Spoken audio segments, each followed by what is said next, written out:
Siapa sih yang sekarang gak suka ngemil? Pastinya pada suka ngemil kan ya? Nah, teman-teman, kalian bisa ngejadiin donat sebagai alternatif cemilan kalian kalau misalnya udah bosen nih dan bingung mau makan apa. Nah, dari donat itu sendiri, sekarang udah banyak banget variasi, baik itu dari rasanya ataupun toppingnya. Dan, nah di Indonesia sendiri, ada beberapa merek donat yang udah populer, udah banyak banget, mungkin teman-teman juga tahu. Di sini ada Jeko, ada Dunkin Donut, ada Krispy Kreme, Dino Donut, Donat Madu, dan yang terakhir ada Mister Donut. Nah, dari keenam merek ini pastinya ada kelebihan dan yang membedakan nih antara satu sama lainnya, mulai dari teksturnya ataupun dari varian rasanya. Nah, kalau teman-teman sendiri jagoannya apa sih? Kami dari kelompok 5 dengan anggota Aulia Zahrani dengan NPM akhir 006, Delvina Awalia dengan NPM akhir 066, dan Tine dengan NPM akhir 086, serta dosen pembimbing yaitu Bapak Edi Subroto dengan Ibu Ella Semanawati Lembong dari Program Studi Teknologi Pangan Universitas Pajajaran akan mencoba menjelaskan mengenai bahan tambahan pangan berupa pengembang. Bahan tambahan pangan atau BTP adalah bahan atau campuran bahan yang secara alami bukan merupakan bagian dari bahan baku pangan, tetapi ditambahkan ke dalam pangan untuk memperbaiki sifat atau bentuk produk pangan seperti menguatkan pangan, memberikan warna, mencegah ketengikan, atau meningkatkan cita rasa. BTP ditambahkan sesuai kepentingan dan tujuannya. Tidak setiap produk pangan diharuskan menggunakannya, melainkan dapat ditambahkan dengan tujuan untuk memperbaiki mutu produk pangan. Salah satunya adalah pengembang atau racing agent. Selain itu, masih ada 25 jenis BTP lainnya yang dapat dilihat terkait regulasi penggunaan dan batas maksimum penggunaannya pada Peraturan BPOM Nomor 11 Tahun 2019 tentang bahan tambahan pangan. Bahan pengembang pangan. Bahan pengembang pangan terdiri dari dua jenis, yakni bahan pengembang mikroorganisme, yaitu berupa ragi atau starter, dan bahan pengembang kimiawi, yaitu ada sedak kue, baking powder, dan VX. Peragian adalah istilah umum yang mencakup perubahan gelembung udara dan bukan gelembung udara, atau biasa disebut aerobik dan anaerobik, yang disebabkan oleh mikroorganisme, yaitu Saccharomyces cerevisiae. Ragi terdiri dari sejumlah kecil enzim termasuk protease, lipase, invertase, maltase, dan zimase. Enzim yang penting dalam ragi adalah invertase, maltase, dan zimase. Enzim invertase dalam ragi bertanggung jawab terhadap awal aktivitas fermentasi. Enzim ini mengubah gula sukrosa yang larut dalam air menjadi gula sederhana yang terdiri atas glukosa dan fruktosa. Gula sederhana kemudian dipecah menjadi karbon dioksida dan alkohol. Enzim amilase yang terdapat dalam tepung mampu memproduksi maltase yang dapat dikonsumsi oleh ragi sehingga fermentasi terus berlangsung.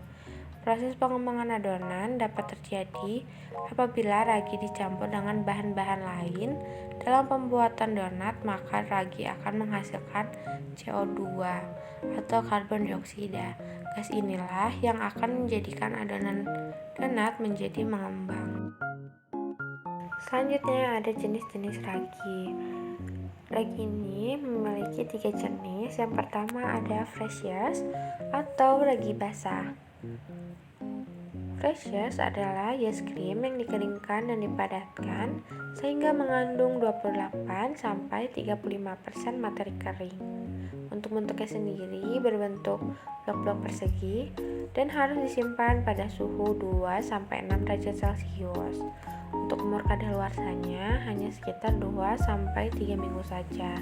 Produk ini hanya mengandung 70% air, oleh karena itu ragi ini harus disimpan pada temperatur rendah dan merata untuk mencegah hilangnya daya pembentuk gas. Yang kedua ada active dry yeast atau ragi kering aktif. Ragi ini terbuat dari yeast cream yang dipanaskan dan dikeringkan hingga didapatkan 92-93% bahan keringnya saja. Ragi ini berbentuk butiran kering atau granular form. Untuk pengaplikasiannya, harus dilarutkan terlebih dahulu ke dalam air hangat sebelum dicampurkan ke dalam tepung terigu dan bahan lainnya. Penyimpanannya ini bisa dalam suhu ruang selama jauh dari suhu panas atau lembab. Dengan umur simpannya ini bisa mencapai 2 tahun. Yang ketiga ada instant dry yeast atau ragi kering instan.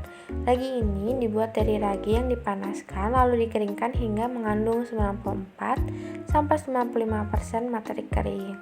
Dengan jumlah sel raginya ini sekitar 105-107 per gram raginya. Ragi instan berbentuk vermicelli atau seperti potongan pasta yang sangat pendek. Dengan butirannya ini halus dan kecil. Untuk pengaplikasiannya tanpa dilarutkan terlebih dahulu sehingga dapat langsung dicampurkan ke dalam tepung. Selain itu, ragi ini dikemas dalam kemasan tanpa udara atau vacuum pack dan memiliki umur kadaluarsanya ini sekitar 2 tahun dalam kemasannya.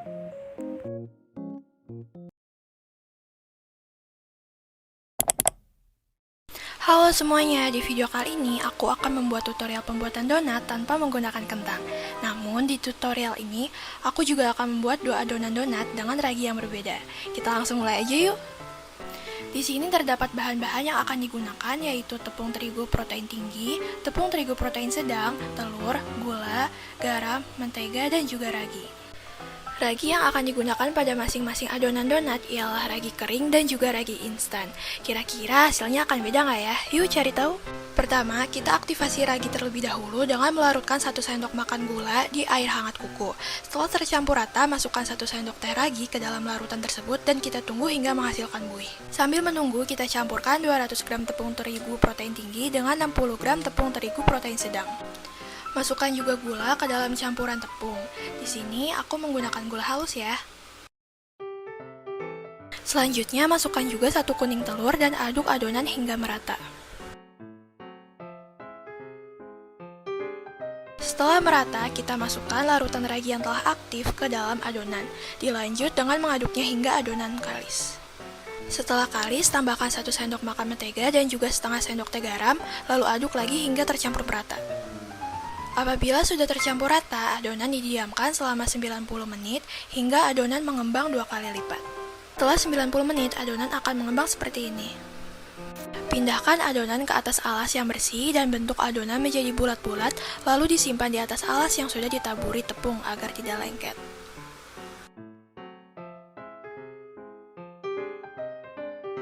Tekan adonan perlahan-lahan agar adonan melebar. Lubangi tengah adonan donat menggunakan alat cetak atau bisa menggunakan tutup botol yang bersih.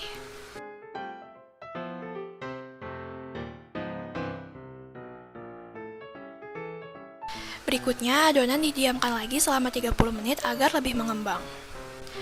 Setelah 30 menit, adonan donat akan mengembang maksimal. Selanjutnya, dilakukan proses penggorengan.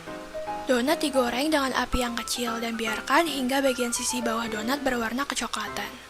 Untuk menggoreng donat, jangan sering dibalik-balik, biarkan satu sisi berubah menjadi warna coklat terlebih dahulu, baru kita balik, agar donat tidak menyerap minyak. Setelah kedua sisi berwarna coklat, angkat donat lalu tiriskan. Selanjutnya, donat siap untuk disajikan dan juga dapat ditambahkan berbagai topping seperti gula halus. Secara keseluruhan, donat dengan ragi kering dan instan tidak memiliki perbedaan yang signifikan, baik secara penampakan keseluruhan, warna, dan juga tekstur. Kedua ragi sama-sama bekerja baik dalam mengembangkan adonan donat. Namun, diketahui bahwa donat yang menggunakan ragi kering instan memiliki aroma ragi yang lebih kuat dibandingkan donat yang menggunakan ragi kering aktif. Selain itu, keempukan donat yang menggunakan ragi kering aktif lebih bertahan lama dibandingkan donat dengan ragi kering instan. Dalam pemakaiannya, ragi kering aktif harus direhidrasi menggunakan air hangat kuku sebelum dicampurkan ke dalam adonan tepung. Sedangkan ragi kering instan dapat langsung dicampurkan ke dalam tepung tanpa harus melarutkannya terlebih dahulu.